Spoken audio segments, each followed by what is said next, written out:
Let's begin. This is session 3, and today we're going to be focusing on chapter 1, the meaning of miracles. All right. Before we get to that, we're just going to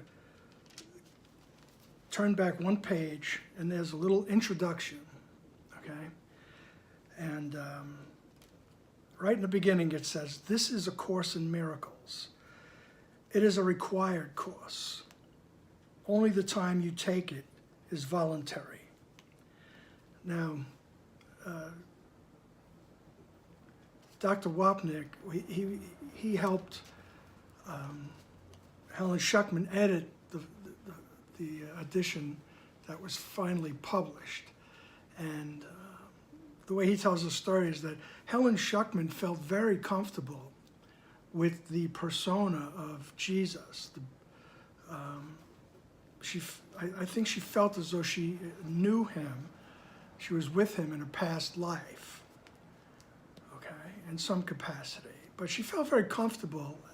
She didn't feel that comfortable taking the notes because at times she, as a psychologist, thought she was having a psychotic break, listening to this inner dictation that was going on for 7 years. But she became very comfortable with the persona of Jesus. And she was quite cantankerous, as Dr. Wapnick would tell us. And if you want to know more about it in describing of the course, Dr. Wapnick's book, it's called Absence from Felicity. Absence from Felicity. And it's obtainable from the Foundation for A Course in Miracles, FACIM.org. They're located in Henderson, Nevada, and it's just a treasure trove of Dr. Wapnick's writings, the extensive, prolific teacher of the Course in Miracles, books and CDs and MP3s and all kinds of technology there. And you can, if you want to study and get deeper into the course, this is the place to go, okay? It's FACIM. But to get back to this, Helen was, kind of rebellious, and so, and she was used to the academic life. So she said to Jesus, "Is this an elective? This course, is this an elective?" As if it were a college, and you could elect this course and not that one. And Jesus, promptly replied, "No, this is a required course." All right. And what he meant by that was that for you, Helen and Bill, right, because you asked for a better way to communicate instead of the bickering and backstabbing and sarcasm and all the nonsense that was going on in the communications, I said, you had become tired of that and you asked for a better way. This is the better way. And so this, for you, is a required course, okay? So it doesn't mean that everybody in the world has to study A Course in Miracles, okay? Because the Course even says it's just one of 1,000 ways home, okay? And we'll see that that number 1,000 appears sometimes in the Course, and it's just another way of saying many, many ways home. It's like the idea in Chinese, when they say 10,000 things. It's like they mean everything in the world, right? Okay, now let me get off on a tangent here, okay? So, and then the introduction goes on that free will does not mean that you can establish the curriculum. It means only that you can elect what you want to take at a given time, right? So what it means is that if we don't, say a problem, a situation pops up, and if we're not invoking the miracle, if we're not asking to have our perception of the situation changed, in other words, we're just putting it off. So we're electing to not take care of that now. But sooner or later we will, all right? That's just the way it goes. You know, situations will pop up, all right? Over and over again, as we know, all right? So the Course does not aim at teaching the meaning of love, okay? It does not aim at teaching the meaning of love, because for that is beyond what can be taught, right? It needs to be experienced, all right? It's not really, it doesn't lend itself to intellectualizing, all right? You can have a theory of what love is, but until you experience love, and what we're talking about love is the milieu in which we exist in reality, okay? That love of God that expanded and became us, all right? Until we experience that, there's no way of describing that, so it can't teach it, right? So what the Course proposes to do, it does aim, however, at removing the blocks to the awareness of love's presence, which is your natural inheritance, all right? So you become aware of love's presence, which is your natural inheritance. The opposite of love is fear. But what is all-encompassing can have no opposite. All right? So the opposite of love is fear, but what encompasses us all, what makes us all up, what we exist in, it can have no opposite. So what he's saying in that sentence is that the fear is in your imagination. It's in your thoughts. It's not the truth. All right? I believe it was Theodore Roosevelt, or one of the Roosevelts, who said that fear is fear. It's not the truth. And he was right on with that. And that's basically what Jesus is saying. Fear is fear. It's not the truth. Okay? And love can have no opposite. And then, of course, we went over this statement once before. The Course can therefore be summed up very simply in this way. Nothing real can be threatened. Right? Nothing unreal exists. Right? Herein lies the peace of God. All right? So what he was saying, that what is all-encompassing, which is love, can have no opposite. There can be nothing else. All right? So it can't be threatened. Love cannot be threatened. All right? And nothing exists outside of that sphere. It's not even a sphere, because that presupposes some kind of borders, but it can't exist inside the realm of love, of reality. All right? So it can't be threatened. And nothing exists. All right? At some point later on in the Course, there'll be a statement that says there is no life outside of heaven. Okay? So nothing unreal exists. Okay? And don't go adopting these metaphysical ideas, you know, and applying them incorrectly, because it's what we're trying to do is remove the blocks to the awareness of these metaphysical truths. All right? You just don't say, oh, well, I'm not real, I'm not a body, I am free, I am as God created me, you know, and this world is not real. Well, you better check yourself, as they say, check yourself before you wreck yourself. Is check yourself as you're crossing the street. If you don't think that bus is real that's coming your way, you know, then there's going to be some dire consequences, okay? It's just applying the metaphysics incorrectly, all right? So don't jump ahead of yourself, all right? Dr. Wapnick used to say, as long as you still see somebody in the mirror in the morning, all right, you believe you're here. So let's work on that. Let's start where we are, okay? Don't go jumping ahead. Don't be a line jumper, as my wife would say. So, chapter 1. All right. The principles of miracles. The meaning of miracles. Section 1, the principles of miracles. All right. And they put 50 in here.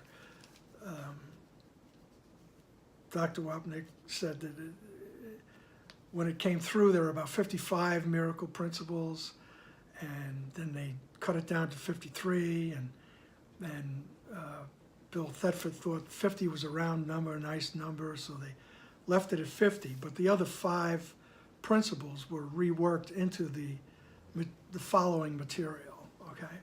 And Ken says he explains that because, he says, you don't want to be taking the book and the words of the Course as, you know, some kind of sacred, holy thing, you know what I mean? This is wonderful information that will lead us to an inexplicable experience, all right? As the saying goes, the love that passeth all understanding. That's where we're going, all right? And this is an aid, this is a tool, all right? And there are many other paths to get there, but some will be guided, some will be attracted to this Course in Miracles, okay? So for those of you who are attracted to it and you want to keep studying it, you can send me any kind of question you want, hit the send message, all right? Or you can go to the best, most, well, let's just say, one of the most prolific teachers that the Course ever had, and that's Dr. Wapnick, and his writings and his lectures are all kept for you at the Foundation for A Course in Miracles.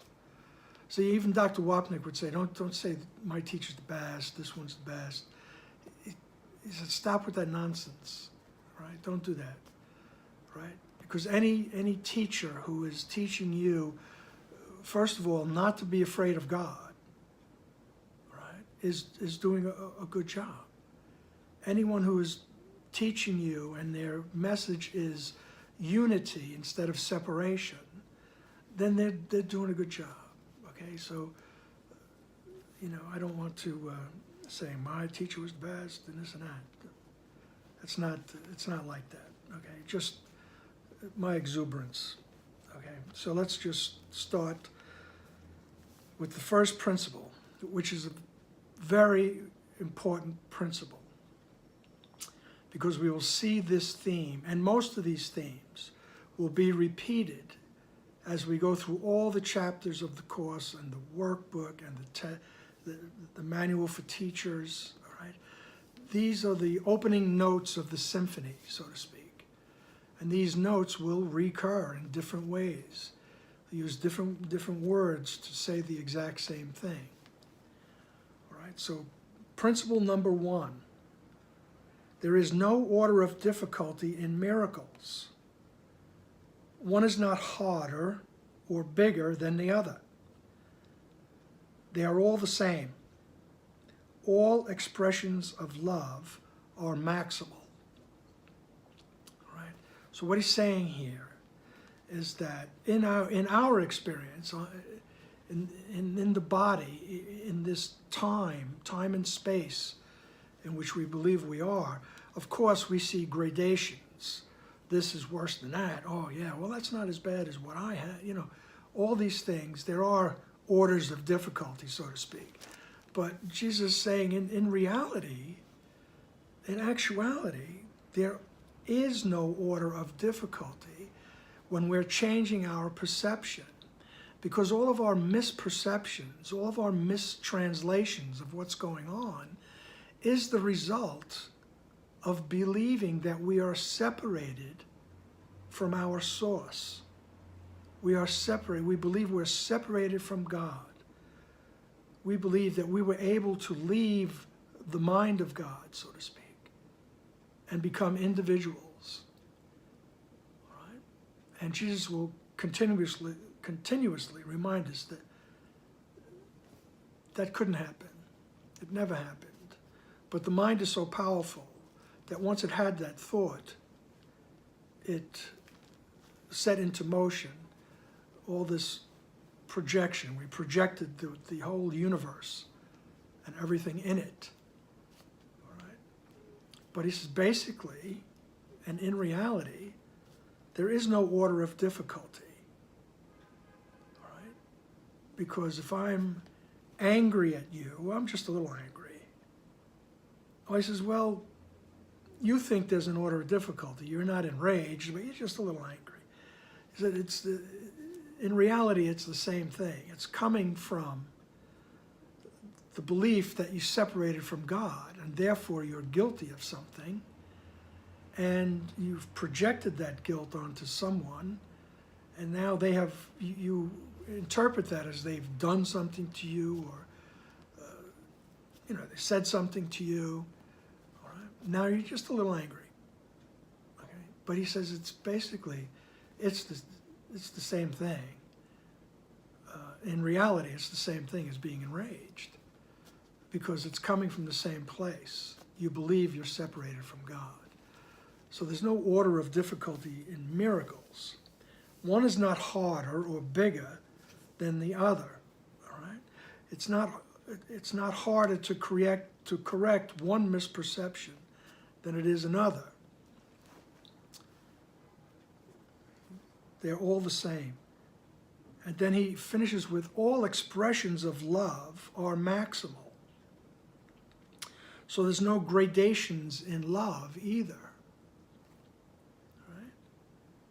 We connect with that place in our mind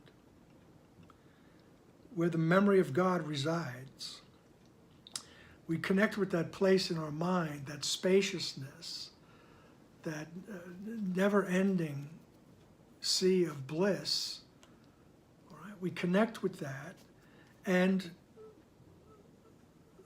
we become that. We channel that, so to speak.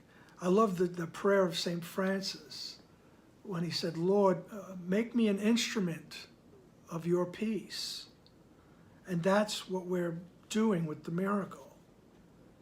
Make me an instrument of your peace. In every situation. And that peace is always the same. That love is always the same. There's not just, oh, you just need a little over here, and you might need a little more over there. It's not. It's maximal. All right? All expressions of love are maximal. Okay? And that's great. That's wonderful. So, and then let's look at the second principle, which says miracles as such do not matter. All right, what? But he says the only thing that matters is their source, which is far beyond evaluation. He says, so what really matters is connecting with the source of that miracle, that change in perception. Connecting with that source, as St. Francis implored. Lord, help me to connect with that source so that I may be a channel, a conduit for peace, for love. All right. That's what he's saying is more important, is connecting with that source. All right. And we're not going to do all 50. But we'll do as many as we can. When I think I'm putting you all to sleep, I'll stop. Okay. So let's skip down to miracle principle number 5. When he says, miracles are habits and should be involuntary. They should not be under conscious control. Consciously selected miracles can be misguided.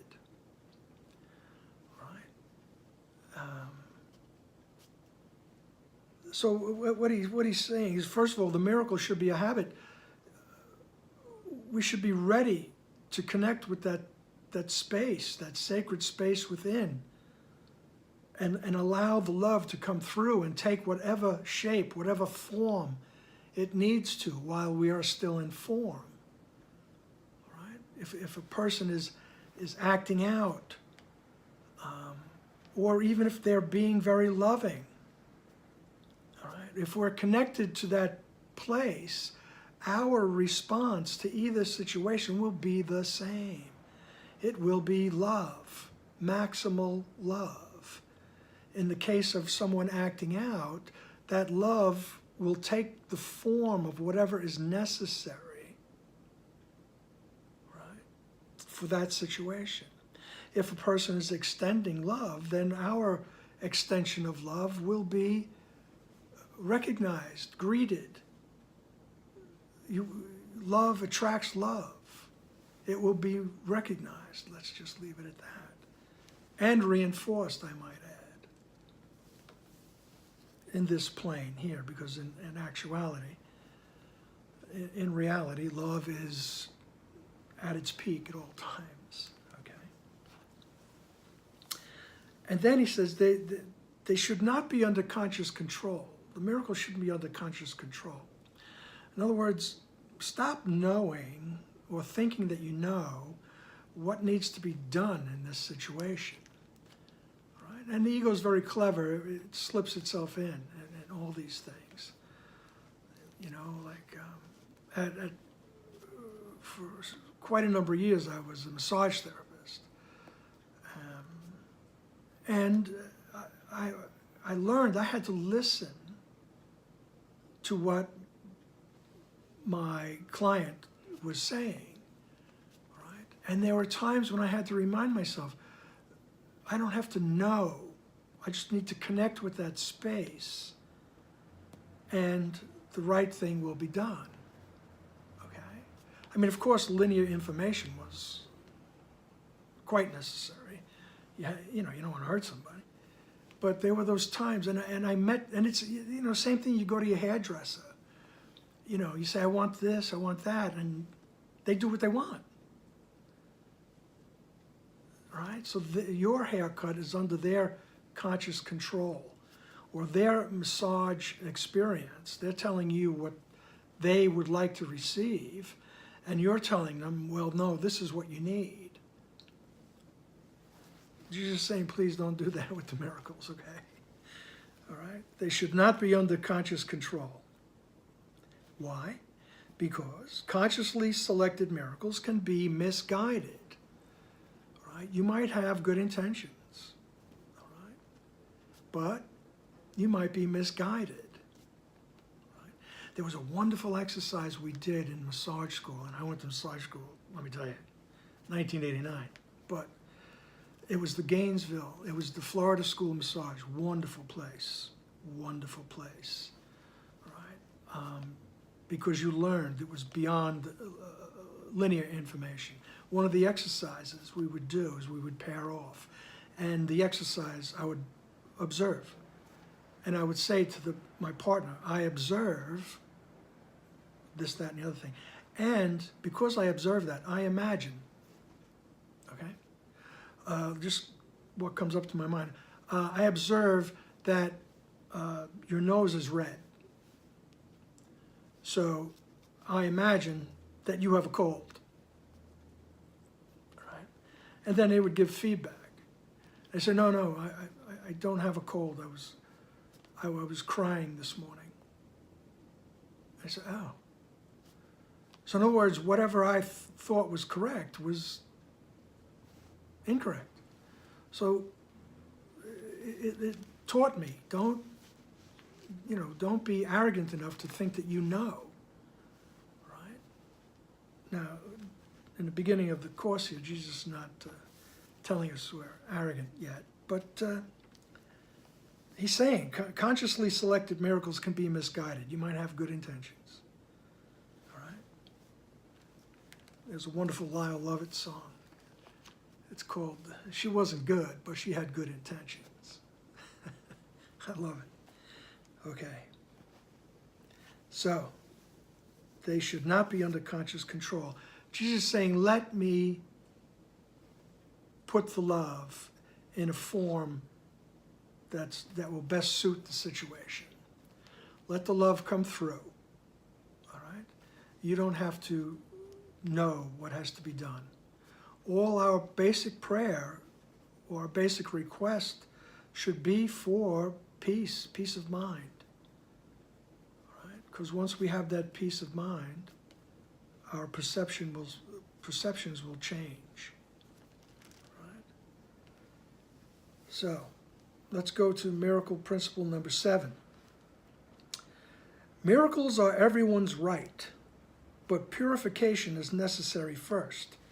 And I chose this miracle principle because that phrase, purification is necessary first, it can be misconstrued.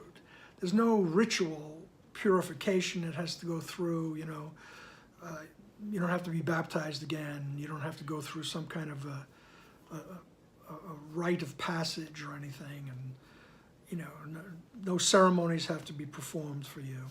What has to be purified are our thoughts, so to speak. All right, purification. All right, and what that means is just asking for our perceptions to be changed, being willing to have our thoughts corrected. All right, that's what the purification is. It's not a big deal, just a word that can be misconstrued. All right, but the miracles are everybody's right. All right, you have a mind. It's connected to God's mind. No matter what, no matter how you act in this world, the fact is that there's a part of your mind, or your mind is connected with God's. Right? We may be doing our best to deny that, but you can't deny it in the end. You just can't deny it. So the miracle is actually it's your birthright. The change in perception is open to everyone. Right? No one is excluded from the ability to have their perceptions changed. All right, so let's go to number 8. And remember, if anybody has any questions, you can always go to the foundation, and you can always come and ask me. I think on the Facebook page there's that send message sign. All right, and I haven't mastered social media yet, but I'm working on it. So ask away. Ask as many questions as you want. I mean, obviously from these videos, I love to talk about the Course in Miracles. All right, it helps me because it keeps me focused. It really does keep me focused. Okay, and in that mindset, so to speak, which is a wonderful place to be. All right. So number 8. Miracles are healing because they supply a lack. They are performed by those who temporarily have more for those who temporarily have less. All right? So miracles are healing because they supply a lack. And once we believe we separated from God, one of the things we experience is a lack. There's something missing. Something's missing. And we do everything we can during the course of our lives to placate that thought, to satisfy that thought. Something is missing. Right? And Jesus said, well, really, nothing's missing, but that's what you perceive, that's what you think. So someone like Jesus comes along and he's able to supply that what I think is missing. Right? He's able to supply the love. Okay? And if we're in that mindset, we do that too. All right? I believe even in the New Testament, Jesus was supposed to say that the things I do, you will do. I know as a young man, or as a boy rather, that really impressed me. I said, whoa, okay. Well, let's just leave it at that. It impressed me. I didn't forget that one. But, and notice he's using the word temporarily, right? They are performed by those who temporarily have more. So in this temporal experience, in this experience of time, there are people who are a half step ahead of us, all right? There are wonderful teachers that are a half step ahead of us. And teachers you might have experienced already. Ram Dass, Gangaji is wonderful, Babaji, Eckhart Tolle, so many, Krishnamurti and their teachers, right? Paramahansa Yogananda and his guru, right? They were a couple of steps ahead of us in time, right? But they supplied the lack that we think we're suffering from, right? And then they all bring us up to speed, so to speak. Right? They bring us up to speed and we become equals.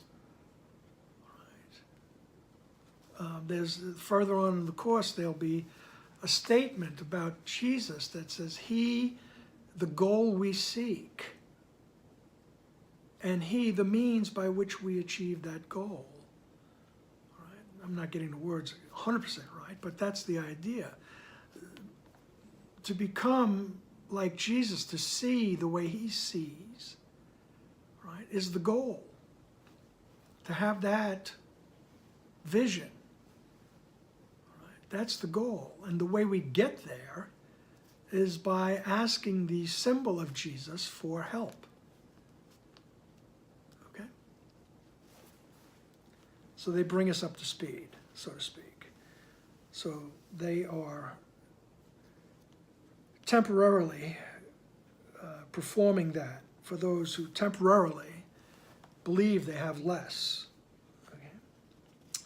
So let's go to principle number 10. The use of miracles as a spectacle to induce belief is a misunderstanding of their purpose.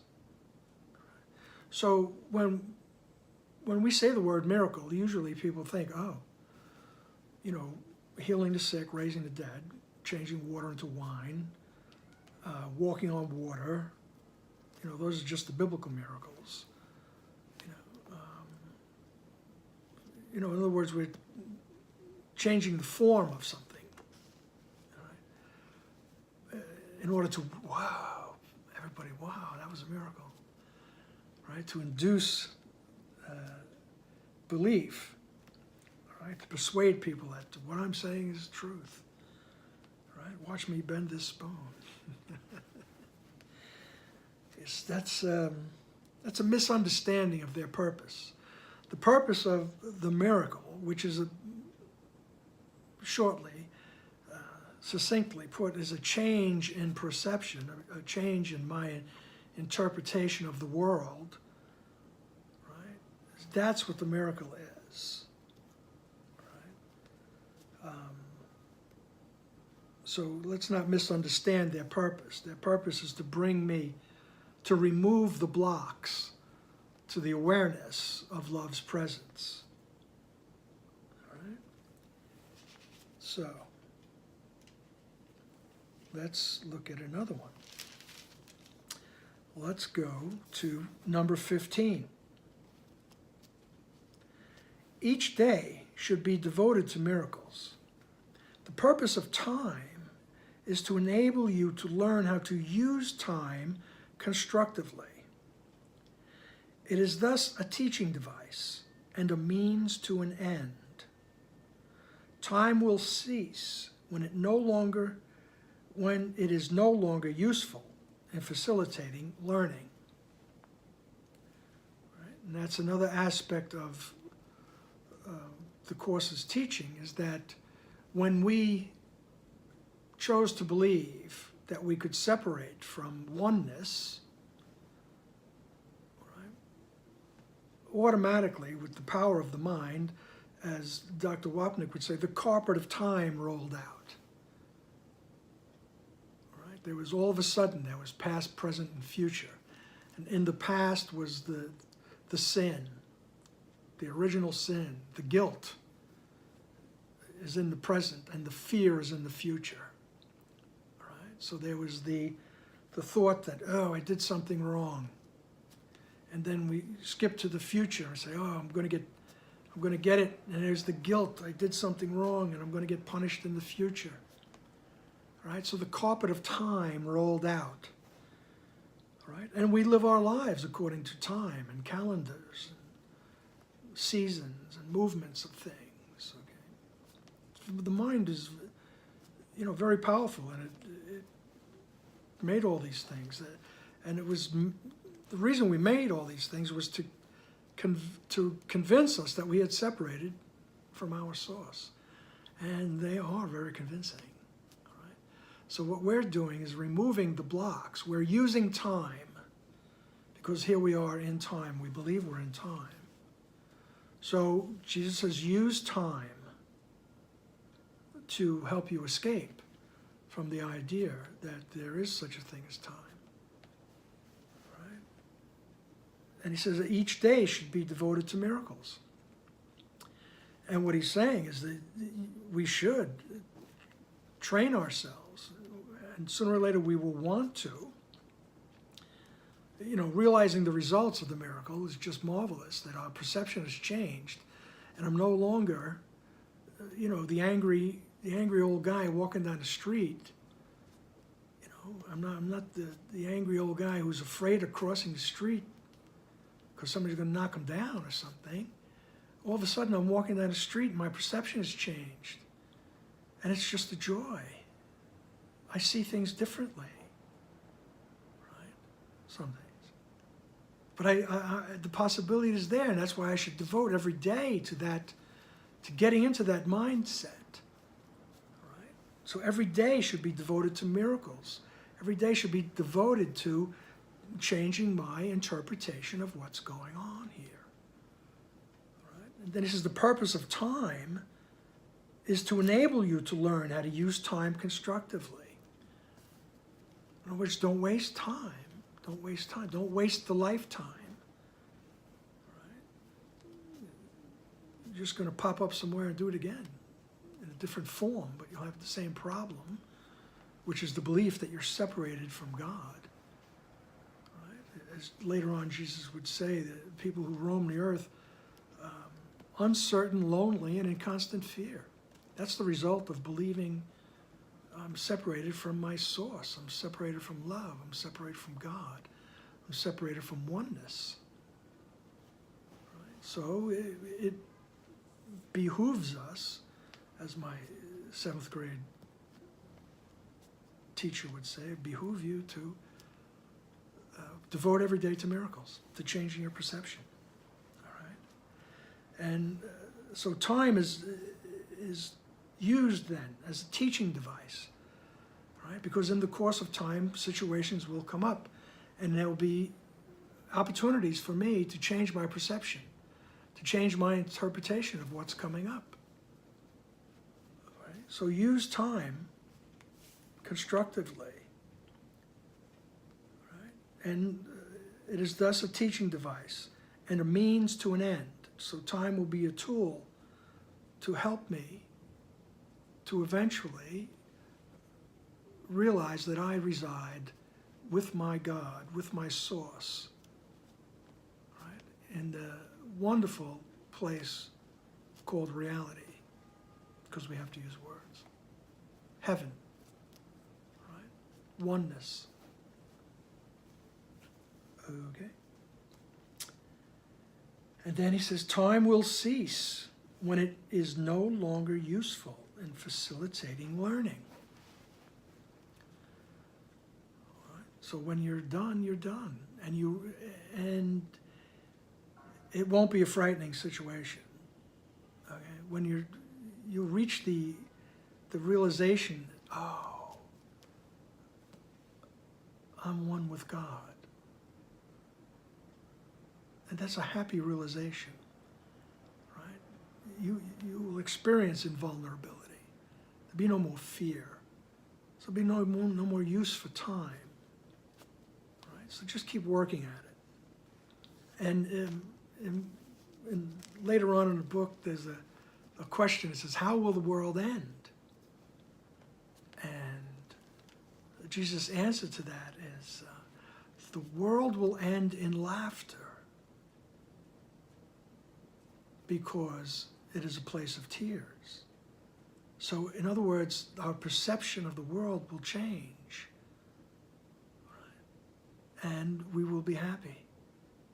And when we are completely happy, there's no more need for the world. All right? The world will end. All right? So don't worry about cataclysms and apocalypses. All right? The world will end in laughter. The end of time. So let's look at 17. Right? Miracles transcend the body. They transcend the body. They're not about. They're about the mind. They rise above the body. They are sudden shifts. Right? Suddenly we shift into invisibility. Right? Away from the bodily level. Right? That is why they heal. Right? So what they're healing is the thought. Right? They're healing my thoughts. The miracle shifted away from the body into the mind. Right? And that's where healing takes place. And the healing is that the mind is no longer split. It's no longer split between the ego thought system and the Holy Spirit's thought system, the memory of who you are. Right? It's no longer split between the chaos, the conflict, right? And the oneness, the unity, right? And everything that goes with that. Right? And that's the healing. The mind is no longer split. Okay. And while we're on that subject, just think about this. When Jesus is using the word you, right, he's talking to that part of your mind that makes the decision. Do I want to believe I'm separated from God?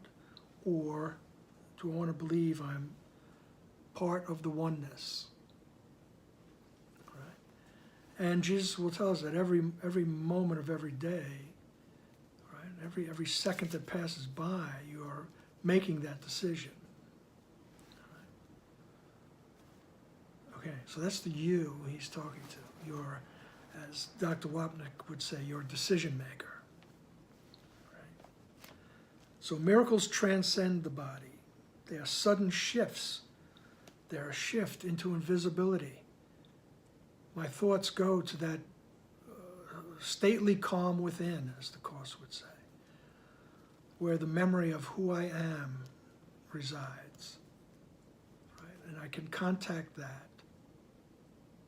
And what comes through is a shift in perception. Right? So let's look at principle number 20. Right? Miracles reawaken the awareness that spirit, not the body, is the altar of truth. This is the recognition that leads to the healing power of the miracle. Basically reiterating what we just talked about. All right? Miracles reawaken the awareness that spirit is the altar of truth, not the body. So the part of our mind that resides in true consciousness, right? That's where it's at, so to speak. It's the awareness that that spirit, not the body, is the altar of truth. Right? So no matter what the body is doing, right, it's the mind is where the healing takes place. Right?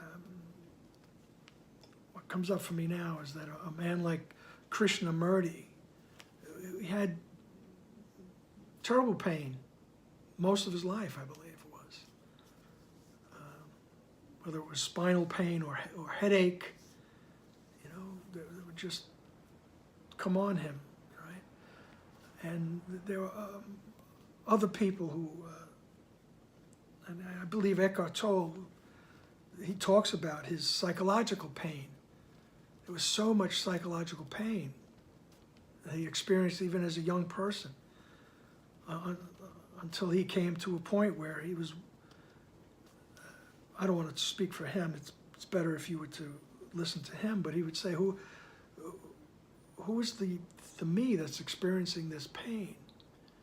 And he started to question things, and he had his proverbial transformation. And it shifted away from his body into the awareness that the mind is the altar. Right? The thoughts are the altar. Right? So let's look at 23. And he starts to reiterate things. Right? And Helen, as a psychologist, was aware of and familiar with the phrase overlearning. Overlearning. Which meant you would teach something over and over again. You'd say it over and over again until they got it. And that's basically what Jesus does. Like we said, the opening notes of the symphony, Beethoven's Fifth, dun dun dun dun. All right? And you hear those notes all through the symphony, repeated in different ways. Right? And this is what happens with the Course. You hear the principles repeated. And here we go. Miracle number 23. Miracles rearrange perception and place all levels in true perspective. This is healing because sickness comes from confusing the levels. So when Jesus here is talking about levels, he's talking about the mind and the body. All right? So we get confused. And he says that the sickness, the confusion comes because the physical sickness, actually, it's a result of believing that I separated from my source. And poof, presto changeo, the universe, including me and my body, was created, miscreated, as Gloria would say, Mrs. Wapnick. So the sickness is a result of believing that I'm separated from my source. Now, this is not to say that physical symptoms will go away if I reach a state of union with Jesus or the Holy Spirit. It's just that I will perceive them differently. Right? I will perceive it differently. Right? I won't be confusing the levels. All right? Let's see. And this is repeated in this one. So let's look at 24. Miracles enable you to heal the sick and raise the dead because you made sickness and death yourself, right? And can therefore abolish both. You, italicized, you are a miracle, capable of creating in the likeness of your Creator. Think about that. Everything else is your own nightmare and does not exist. Only the creations of light are real. Right? So, Jesus is not talking about, you walking through the hospital, like they did in that movie Dream Team, walking through the hospital and putting your hand on a person and go, arise and walk, go and sin no more. And, healing the lepers and the people with all kinds of diseases and fevers and raising the dead like Lazarus. He said, that's not what I'm talking about. He says, what I'm talking about is the mind, the thoughts that led to the belief that there is birth and death and sickness. All right? That's what gets healed. That's what gives you the ability to raise the dead. Because all of a sudden, you're not believing in the ego thought system anymore. You've dropped it. And that's where sickness and death abide. All right? That's where they exist, in the ego thought system. So in that way, you are able to raise the dead and heal the sick. Okay?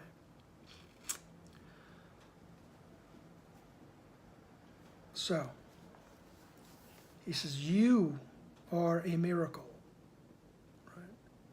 Capable of creating in the likeness of your Creator.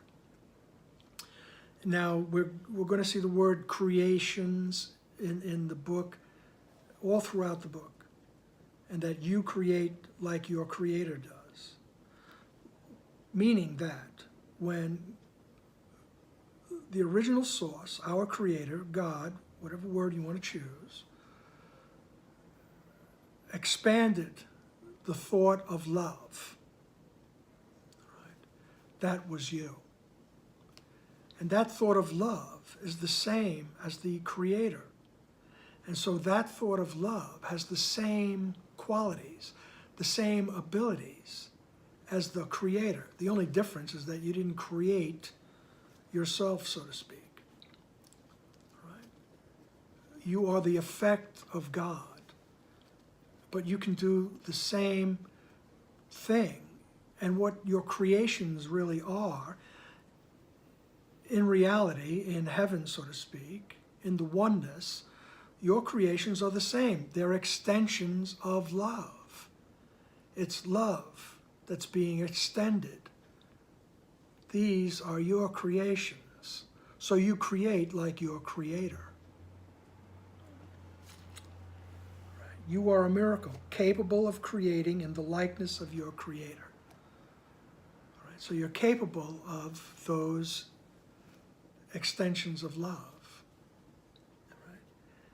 And then he goes, everything else is your own nightmare. All right? And does not exist. So everything else, and he used that word nightmare, because it's a frightening dream that we have engaged in. At one point later on in the book, he will say, you are at home in God, dreaming of exile. So that dream is a nightmare. All right? And he'll use that image, that metaphor, several times in the course of the book. All right? Like he'll say that a good parent, like God, doesn't come in and rattle the child. The child's having a nightmare. Wake up! No, it's a gentle awakening. Jesus assures us that our awakening in this dream will not be abrupt, will not be frightening. It will be a gentle awakening, a gradual awareness of who or what we are and what our purpose is. And that's nice. Okay, so you are the miracle. And everything else is your own nightmare. And does not exist. All right? He will keep reminding us. Right? There is no life outside of heaven. Nothing unreal exists. All those things. He keeps telling us. All right? But we believe it does exist. So that's what we're working on. The fact that we believe it exists is one of the blocks to the awareness of love's presence. And that's what we're trying to undo. We're trying to remove those blocks. So we're trying to remove the belief that this nightmare is real. Right? And some people say, oh, of course, so depressing. It's not really. All right? I mean, even the Buddha said that life is suffering.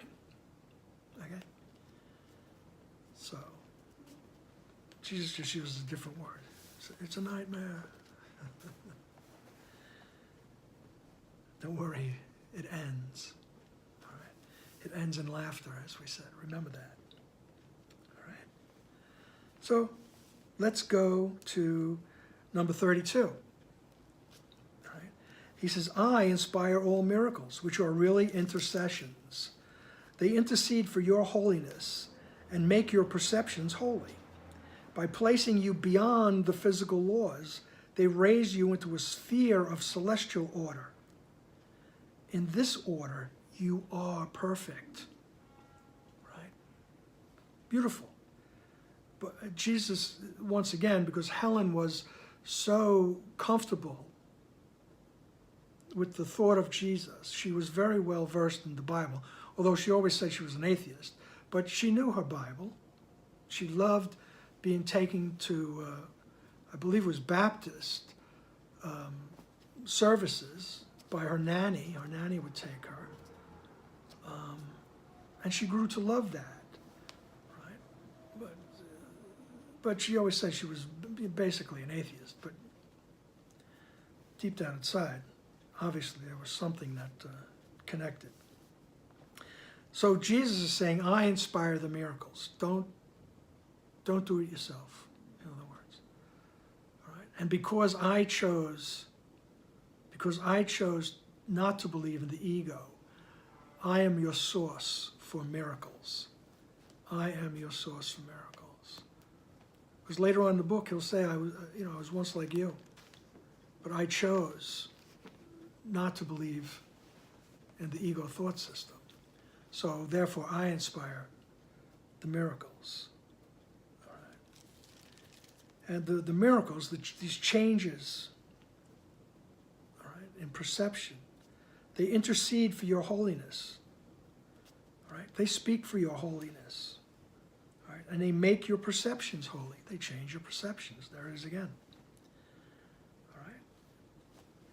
And what he's saying is, how it does that is, when we go to the mind and we ask, help me to change my perception, any way you want to put it, right? Any way you want to put it, as Ken would say, can you say help? Okay. Help me see correctly. All right. They make your perceptions holy.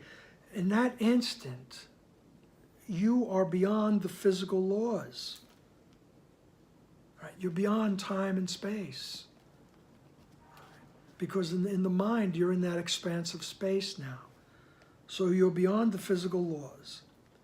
Right? The miracles raise you into a sphere of celestial order. Right? They bring you into the heavens. Right? And there, all right, in this order, you are perfect. This is where you are perfect. Right? So when we enter that state in our mind and sincerely are willing to have our perception change, to see correctly, all right? As I often say, I'm willing to be happy, and I'm willing to let everybody else be happy too.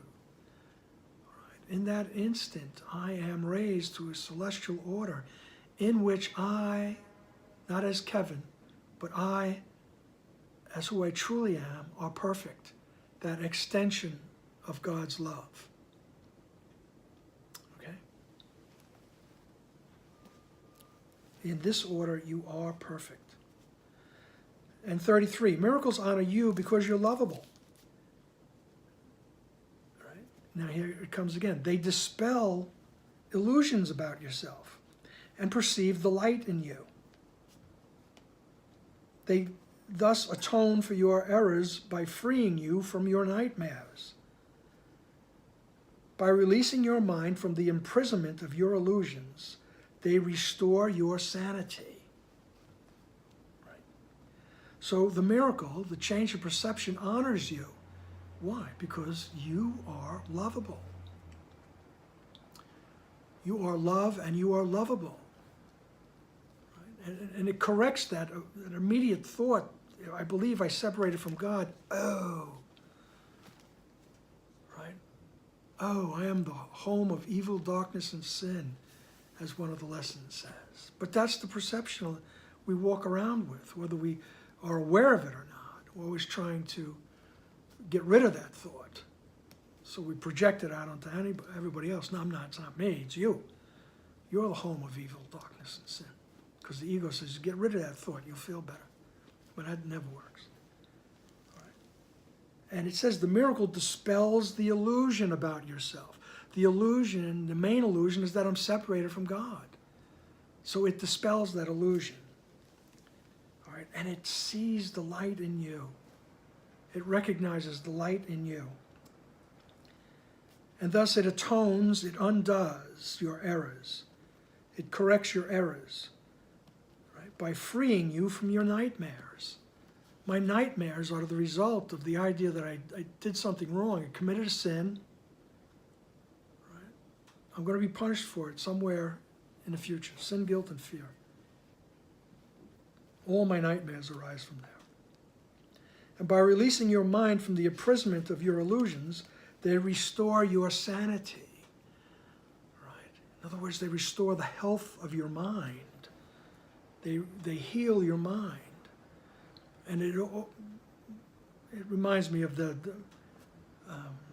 Latin root for health was sano. Sanos, I forget the correct ending of the word, but there was a phrase, mens sana in corpore sano, meant a healthy mind and a healthy body. So sano, the root, is health. So it restores your sanity. Right? It restores the health of your mind. Right? We got a couple more. All right. Let's see. Oh, here's a good one. Miracles are expressions of love, but they may not always have observable effects. Right? And people often say, oh, well, I asked Jesus, but, nothing happened. All right? But miracles are expressions of love. In other words, you have entered that celestial sphere, and the love will come through you and take a form. Just don't have an agenda. Don't have to say, all right, Jesus, I want some love, but it has to look like this. All right? Otherwise, I won't recognize it. All right? That's what Jesus would tell Helen was like coming to the ocean with a thimble. All right? He says, once you connect with the universal thought of love, it just comes through you. It is. It expands throughout the mind. Right? And he says, you might not see what it did, but it's there, and it has an effect. Right? It may not always have observable effects.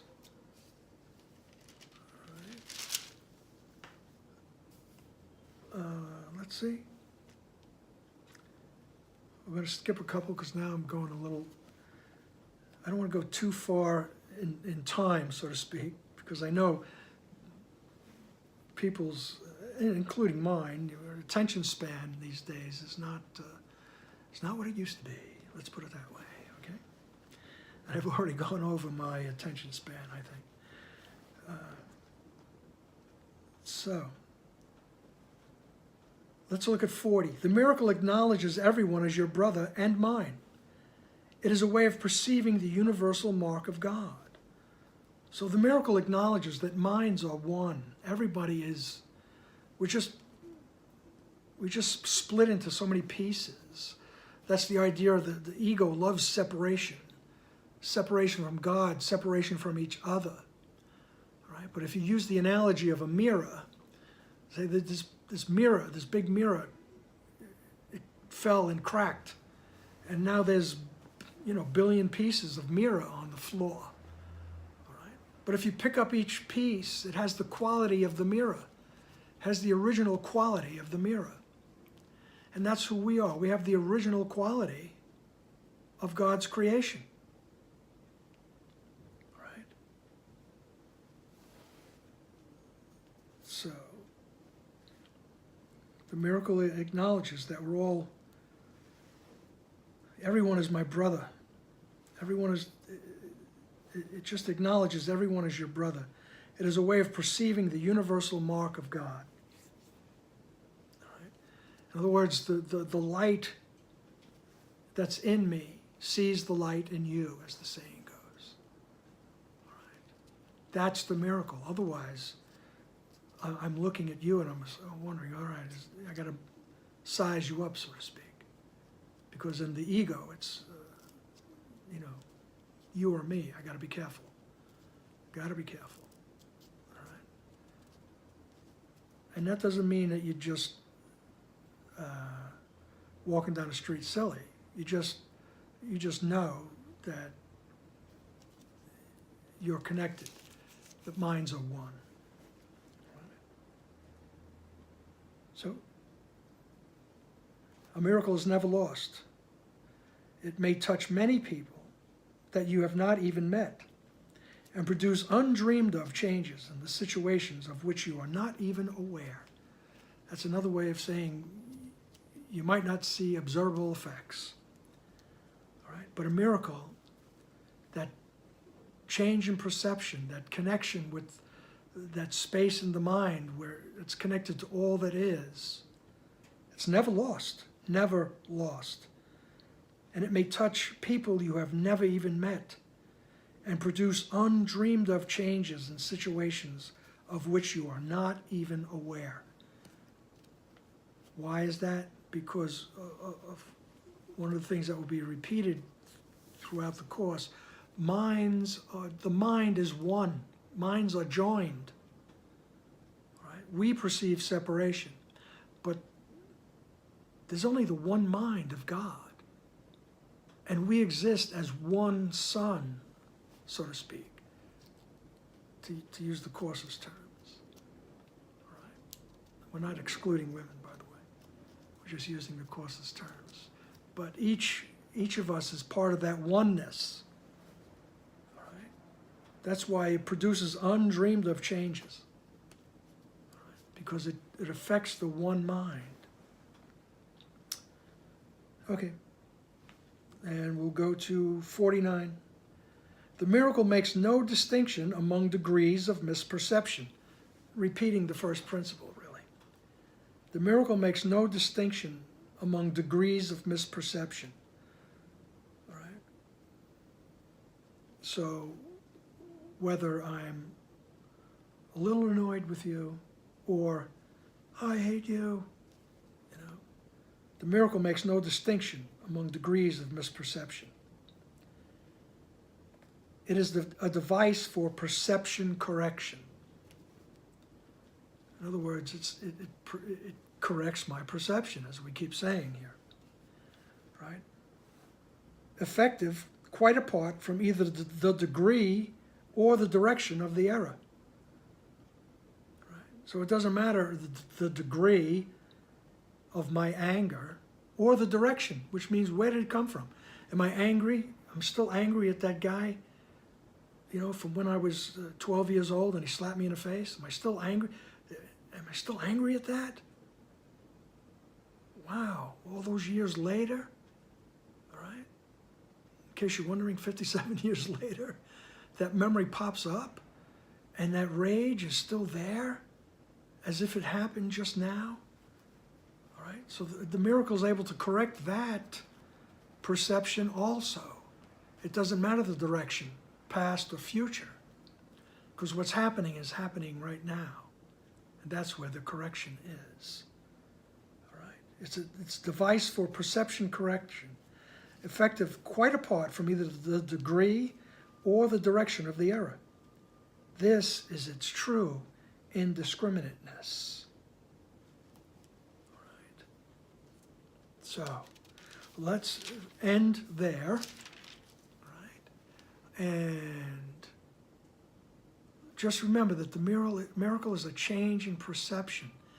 And we will come to desire that change more and more as we apply it in our life, as we contact that internal teacher, right? The Holy Spirit, Jesus. Right? Jesus is the manifestation of the Holy Spirit, he says. And the Holy Spirit is the memory of who you are. So Jesus is the manifestation of who you really are. All right? So let's work on it. And remember, just don't judge yourselves either. Oh, I meant to do that this morning. I can't believe it. right? Or I've been studying this course for so many years, I can't believe I'm still doing that. Don't go there. Just ask Jesus to change your perception of yourself. Show me who I am. All right? Okay. Obviously, I could go on, but I won't. So, love to you all. Thank you for being here. All right? Tell your friends if you want, all right, to come into Facebook or like my page. You can even find me under the same title, Kevin Reads A Course in Miracles. You could find me on YouTube, where you could subscribe, okay? And we'll see what develops out of that. And otherwise, if you want to go deeper into the course, get in touch with the Foundation for A Course in Miracles, FACIM.org. All right. And here I go, talking even when I said I was going to stop. All right, thank you all. Bye-bye.